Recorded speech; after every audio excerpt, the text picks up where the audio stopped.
How to choose a cheese. If your cheese eating has been limited to your supermarket's dairy case, you're missing out on some delicious varieties. Expand your horizons with these buying tips. You will need a cheese shop, a cheesemonger, and a willingness to experiment. Step 1. Make your selections in a cheese shop or specialty food store. Besides offering a wider selection, the staff will be more knowledgeable and will likely offer samples. If you have access to a farmer's market, check out locally produced cheeses. Cheeses that are handmade by small companies or farms, often in limited batches, are called artisanal cheeses. Step 2. Let the cheesemonger know the kind of taste and texture you like. Do you prefer a mild, medium, or strong flavor? Do you want something creamy, crumbly, semi-hard, or hard? Can you handle stinky? Step 3.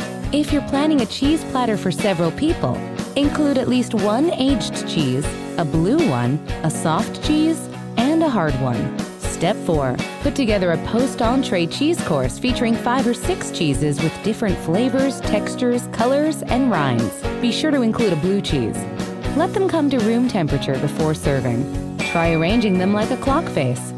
Put the mildest cheese at 1 o'clock and progress clockwise to the sharpest. Step 5. Choose how you're going to use the cheese. The best melting cheeses include mozzarella, cheddar, jack, and brie. If you need a cheese to grate over soup, salad, or pasta, choose a hard aged cheese like Pecorino Romano, Asiago, or Parmigiano Reggiano. Strong crumbly cheeses like feta, blue, or goat cheese are great on salads, even fruit ones. Step 6. To ensure the best flavor, buy cheese as close as possible to when you're going to eat it. Don't cut or grate it in advance, and try not to buy more than you can consume in a week. The exception is a hard-aged cheese, which can stay good for up to a month. Did you know?